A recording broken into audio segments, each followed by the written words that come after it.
कल 62वें श्लोक में जब तक भक्ति में सिद्धि न मिले तब तक लोक व्यवहार का त्याग नहीं करना चाहिए।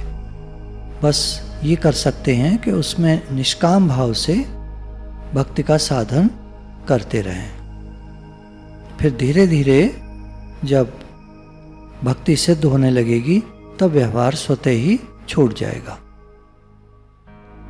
अब कह रहे हैं कुछ ऐसी चीज़ें हैं जो नहीं करनी चाहिए भक्ति में आगे बढ़ने के लिए।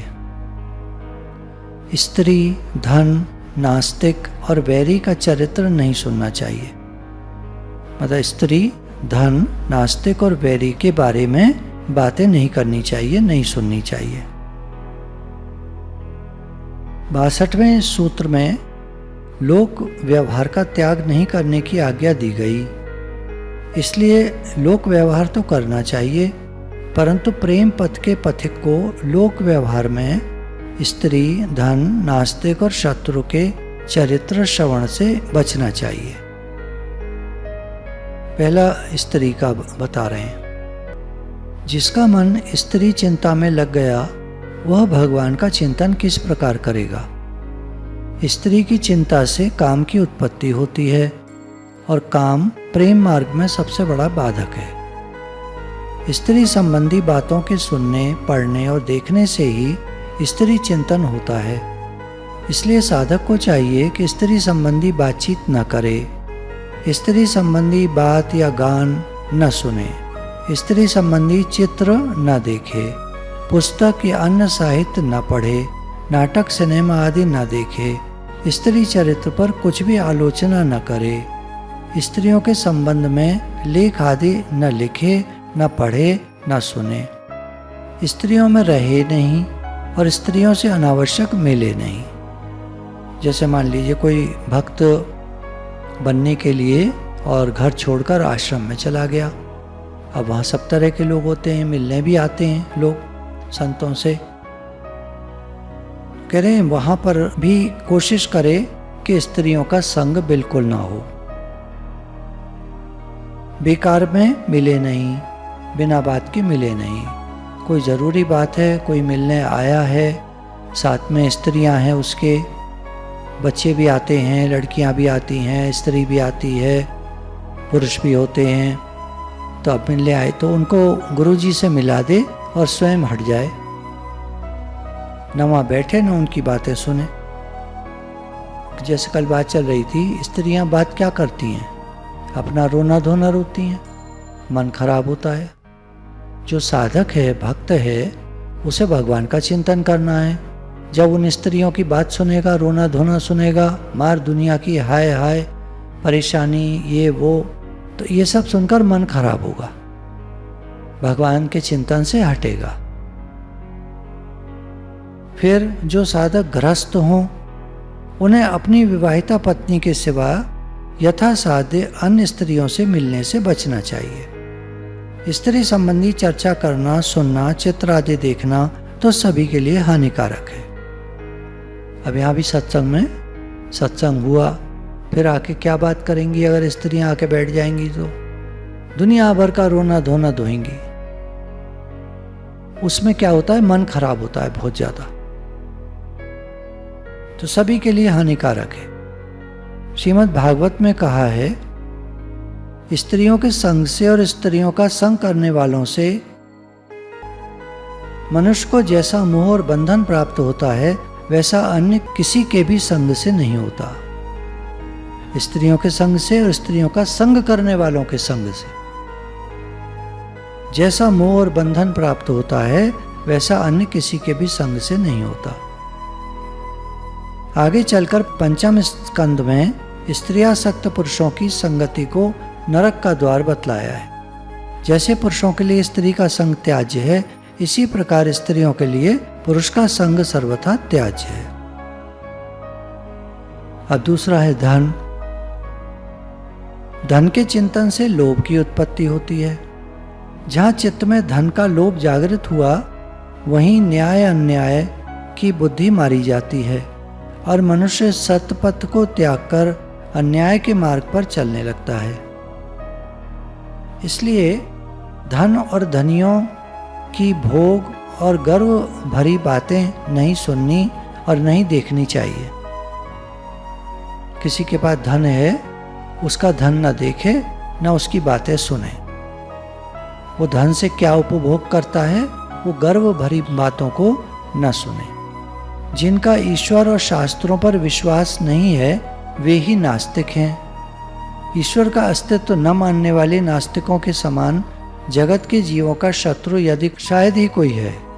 इसमें क्या रखा है, उसमें क्या रखा है, ईश्वर केवल ढोंग है, किसने ईश्वर को देखा है, आत्मा तो कल्पना मात्र है, ऐसी बातें करने वाले और ईश्वर तथा शास्त्रों की निंदा करने वाले कुतर्कियों का संग करने तथा उनके चरित्र सुनने से ईश्वर में अश्रद्धा पैदा होती है और ईश्वर में अश्रद्धा के समान पतन का साधन और कोई भी नहीं है। इसलिए नास्तिकों से सदा बचना चाहिए। जो भगवान को नहीं मानते वो काफिर हैं और काफिरों का संग कभी नहीं करना चाहिए, नास्तिक है। चौथा है शत्रु का न सुने उसकी बातें, न उसका संग करे। वास्तव में भक्त के मन में उसका कोई भी शत्रु नहीं है। जो सब जगत में अपने प्राणाराम परमात्मा को व्याप्त देखता है, जो जगत को कृष्ण में देखता है, वह कैसे किसको अपना वैरी मान सकता है। रामचरितमानस में शिवजी ने कहा, उमाज रामचरण रत विगत काम मद क्रोध, निज प्रभुमय देखई जगत केहि सन करहीं विरोध। जो रामचरणों में लगे हुए हैं, रत हैं, काम मद और क्रोध को छोड़ दिया है जिन्होंने, जो सर्वत्र भगवान को देखते हैं, वो किसके साथ कैसे विरोध करेंगे। परंतु जब तक भक्ति की सिद्धि न हो तब तक साधक को ऐसी भावना करनी चाहिए और मन ही मन यह निश्चय करना चाहिए कि सब कुछ मेरे प्रभु का ही स्वरूप है। ऐसी अवस्था में यदि कोई दूसरा मनुष्य भ्रमवश साधक से द्वेष या वैर रखे तो उसकी उन वैर संबंधी बातों को जहाँ तक हो सुनना नहीं चाहिए। भगवान से भी वैर रखते हैं कुछ लोग, भक्तों से भी वैर रखते हैं, उनके पास ही न जाए, उनकी बात ही न सुने, क्योंकि उनके सुनने से क्रोध उत्पन्न होने की संभावना रहती है। इसलिए अपनी ओर से तो अपने न जीते हुए मन के सिवाय किसी को शत्रु नहीं माने। मेरा मन ही शत्रु है, दुश्मन। कौन? दुष्ट मन। अपना ही दुष्ट मन दुश्मन है और कोई दुश्मन बाहर है नहीं, सर्वत्र भगवान है। कोई दूसरा शत्रुता रखता हो तो उस पर भी विचार न करे, ये शत्रुता क्यों रखता है, क्या बात है, ऐसे शत्रुता न रखे। 64वां सूत्र है, अभिमान दंभ आदि का त्याग करना चाहिए। फिर कह रहे हैं, इसके पहले सूत्र में स्त्री, धन, नास्तिक, वैरी का चरित्र नहीं सुनना चाहिए। फिर उसके बाद कह रहे हैं, अभिमान आने की संभावना रहती है। मैं त्यागी हूँ, पैसा हाथ में नहीं लेता हूँ, आस्तिक हूँ, काम क्रोध इत्यादि से छूटा हुआ हूँ। तो ये अभिमान जो है सर्वथा पतन का हेतु है। संपत्ति, संतति, शक्ति, स्वास्थ्य, विद्या, बुद्धि, कुल, वर्ण, आश्रम, आचार, रूप, पद, पुरुषार्थ आदि किसी भी वस्तु का अभिमान नहीं करना चाहिए। मैं सत्संग अच्छा कर लेता हूँ, नहीं, ठाकुर जी कराते हैं। मेरे पास रहने को बड़ा घर है, नहीं, ठाकुर जी का है। मेरे पास पैसा है, नहीं, ठाकुर जी ने दिया है।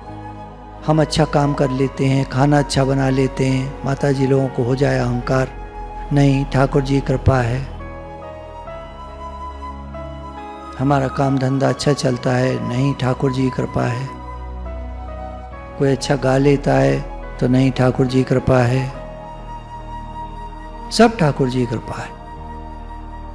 किसी भी वस्तु का अभिमान नहीं होना चाहिए। जो कुछ सद्वस्तु या सद्गुण प्राप्त हो अथवा साधन ठीक चलता रहे तो उसमें भगवान की कृपा को ही कारण समझना चाहिए।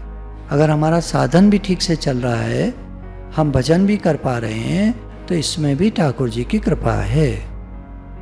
अभिमान से बहुत बड़ी हानि होती है, इसलिए अभिमान का त्याग कर देना चाहिए। यहाँ तक कि निराभिमानता के अभिमान को भी छोड़ देना चाहिए। मेरे को अभिमान नहीं है, ये भी कभी नहीं सोचना चाहिए। मन में अभिमान आते देर नहीं लगती। हमने सोचा भी नहीं होगा ऐसी बात का अभिमान आ जाएगा। अभिमान नाश का एक उत्तम उपाय है दीनता, विनय और नम्रता। नम्रता भाव में रहे, दैन्य भाव धारण करे। नमन भक्ति से भी अभिमान का नाश होता है। भगवान का खूब नमन करना, भगवान से प्रार्थना करना, दैन्य भाव से प्रार्थना करना। हे नाथ, हम तो आपके हैं, सारा बल आपका है, सारी शक्ति आपकी है, सारी कृपा आपकी है, हम तो कुछ भी नहीं है, कुछ नहीं कर सकते। श्रीमद् भागवत जी हुई, लोगों ने कहा अच्छी हुई। अब अगर सोचा जाए दोबारा कर लें, कुछ और मतलब आधार कुछ और ले लें, तत्वार्थ भागवत कर लें, किसी और रूप में कर लें, तो न शक्ति है, न सामर्थ्य है, न विद्या है। इतना पढ़े लिखे नहीं है तो अहंकार करने का तो मतलब ही नहीं। सारी कृपा ठाकुर जी की होती है, तब कुछ होता है। इसी प्रकार दंभ का भी त्याग करना चाहिए। कुछ दिखावा न करे, दंभाचरण न करे, मेरे पास ये है, मेरे पास वो है, दिखावे से बात न करे। अपने में जो गुण न हो, धन मान के लोभ से या स्वभाव दोष से उन गुणों को दिखाने की चेष्टा करना, बाहर से धर्मात्मा, भक्त, त्यागी बनने का ढोंग करना, ये सब दंभ कहलाता है। आदमी जैसा है वैसा ही रहे। तो पैसे के लोभ से कुछ गुण दिखाने की चेष्टा करना, मेरे में ये गुण है, ताकि लोग जो है पैसा चढ़ावा करें, तो ये सब ढोंग करना सब दंभ है, ये नहीं करना चाहिए। दाम्भिक पुरुष का साधन पथ बहुत बुरी तरह से रुक जाता है। दिखावा करने वाला साधन पथ से गिर जाता है। वह ऊपर से अपना कपट वेश बनाए रखने में ही अपनी समस्त विद्या, बुद्धि और क्रिया कुशलता को समाप्त कर देता है। निराभिमानता और सरलता, ये दो भक्ति के साधन में परम सहायक रूप हैं, और अभिमान एवं दंभ महान बाधक। ये दोनों आसुरी संपदा के दुर्गुण हैं। इनके साथ आदि शब्द जोड़कर सूत्रकार ने आसुरी संपदा के अन्यान्य दुर्गुणों की तरफ इशारा किया है। इसलिए सभी आसुरी दुर्गुणों का त्याग करना चाहिए। श्रीमद् भगवद गीता के 16वें अध्याय में श्लोक 7 से 20 तक भगवान ने आसुरी संपत्ति का वर्णन किया है। उसका भावार्थ देखते हैं। आसुरी मनुष्य धर्माधर्म विषयक प्रवृत्ति और निवृत्ति को नहीं जानते, इसलिए उनमें न पवित्रता है, न आचार है, और न सत्य ही रहता है। आचार आचरण, अच्छा आचरण, सदाचरण उनमें नहीं होता। वे आसुरी मनुष्य कहते हैं कि यह जगत असत्य, धर्माधर्म व्यवस्था से रहित, ईश्वर रहित और अन्योन्य संभूत है, अर्थात स्त्री पुरुष मिथुन जनित है। इस जगत का कोई और कारण नहीं, यह केवल स्त्री पुरुष के संग से उत्पन्न है। वे सब अल्प बुद्धि मनुष्य इस प्रकार की दृष्टि का आश्रय करके मलिन चित्त, उग्र कर्मा और अहितकारी होकर जगत के विनाश के लिए ही जन्म ग्रहण करते हैं। किसी प्रकार से भी पूरी न हो ऐसी कामनाओं का आश्रय करके दंभ, अभिमान और मद के वशीभूत हो मोहवश असदाग्रह यानी इस षड्यंत्र से अमुक मनोरथ पूर्ण हो जाएगा, ऐसी वेद शास्त्र विरुद्ध दुराशा स्वीकार कर अपवित्र व्रत, मद्य, मांसादि तथा चोरी, झूठ, कपट आदि द्वारा संपादित नरक आदि उत्पादक कुव्रतों को धारण कर शास्त्र विरुद्ध कर्मों को पाप कर्मों में प्रवृत्त होते हैं। अंतिम श्वास तक अपार विषय चिंताओं से घिरे हुए वे काम उपभोग के ही परम पुरुषार्थ है। इस प्रकार स्थिर निश्चय करके सैकड़ों प्रकार की आशाओं की फांसियों से बंधे हुए काम क्रोध परायण होकर काम भोग के लिए अन्यान्य पूर्वक यानी चोरी, विश्वासघात आदि के द्वारा धन संचय करने की चेष्टा करते हैं। आज मैंने यह पा लिया, यह मनोरथ पूरा हो गया, यह धन मेरा है, फिर वह धन भी आगे मैं प्राप्त कर लूँगा। मैंने अमुक शत्रु को मार डाला, अब उन शत्रुओं को भी मारूंगा। मैं ईश्वर के समान सर्वशक्तिमान हूँ, भोगी हूँ, सिद्ध हूँ, बलवान हूँ, सुखी हूँ, धनी हूँ, मैं बड़े कुल वाला हूँ, मेरे समान और कौन है। मैं यज्ञ करूँगा, नाम, यश तथा स्वार्थ के लिए दान करूँगा, मौज करूँगा। इस प्रकार अज्ञान से मोहित होकर वे अनेकों विषयों के चिंतन में लगे हुए, विभ्रांत चित्त वाले, मोह जाल से ढके हुए, काम भोग में आसक्त होकर महान क्लेशदायक अपवित्र नरकों में पड़ते हैं।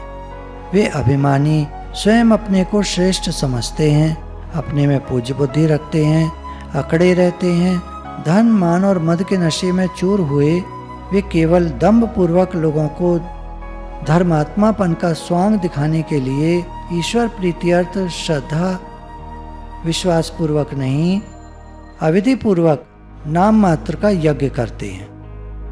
दिखावा करे बड़े बड़े बैनर पोस्टर लगा के एक छोटा सा हवन कुंड बना के 10-15 मिनट में हवन कराया और लेक्चर पे लेक्चर दे डाले। निरी जनता आई हुई है, खूब पैसा ऐंठ लिया और खूब अपना पार्टी शार्टी सब मीट मच्छी मांस मंदिरा रखकर और तमाशा कर दिया।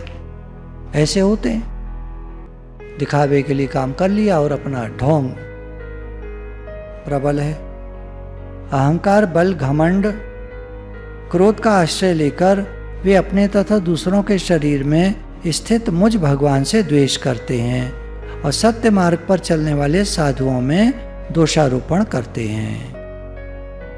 हे अर्जुन, वे मूर्ख इस प्रकार जन्म मरण में बार बार आसुरी योनि को प्राप्त होकर मुझको यानी भगवान को न पाकर, मुझको पाना तो दूर रहा, मेरी प्राप्ति के योग्य मनुष्य शरीर भी न पाकर और भी नीची योनियों में जाते। तो ऐसी आसुरी संपदा का त्याग करना चाहिए। अब मेन भक्ति के साधन में देखें तो भक्त जो है लोक व्यवहार की चिंता न करे, सब कर्मों को भगवान के अर्पण कर दे। जब तक भक्ति में सिद्धि न मिले तब तक लोक व्यवहार करता रहे, पर क्या करे, निष्काम भाव से भक्ति का साधन करने लग जाए। स्त्री, धन, नास्तिक और वैरी का चरित्र न सुने, फिर अभिमान, दंभ आदि का त्याग कर दे, क्योंकि ये आसुरी संपदा के लक्षण हैं। यानी भगवान से प्रेम बढ़ाता जाए। हे नाथ, मैं आपका हूँ, आप मेरे हैं, मैं आपको भूलूं नहीं, मेरा प्रेम आपसे हो। मेरे मन में दुनिया की बातें आती हैं, ठीक है आती हैं, मन है, मन में बातें आती हैं, लेकिन मेरे जो लक्ष्य हैं वो आप हैं। मेरा लक्ष्य संसार नहीं, मेरा लक्ष्य और कुछ नहीं, मेरे लक्ष्य आप हैं प्रभु। मेरा मन आप में लगे, आप प्यारे लगें, आपसे प्रेम बढ़े, तो दुनिया की बातों से हटकर मेरा मन आप में लगे प्रभु। जितनी भी नेगेटिव चीज़ें हैं उनसे मेरा मन हटता जाए और जितनी भी पॉजिटिविटी है वो मेरे अंदर आती जाए। इसके लिए एक्टिविटी पहले करते थे, सांस खींचेंगे तो सारे भगवान के गुण हमारे अंदर आ रहे हैं या भगवान की एनर्जी हमारे अंदर प्रवेश कर रही है। सारी अच्छी बातें, पॉजिटिव बातें हमारे अंदर आ रही हैं। सांस छोड़ते में सारी बुराई, विषय विकार हमारे मन में जो भी है वो बाहर निकल रहे हैं। पॉजिटिविटी अंदर आ रही है, निगेटिविटी बाहर जा रही है। भगवान की शक्ति अंदर आ रही है, निगेटिविटी बाहर जा रही है। दैवी संपदा अंदर आ रही है, सारी अच्छी बातें अंदर आ रही हैं और आसुरी संपदा बाहर निकल रही है। गुरु भगवान के शुक्राने।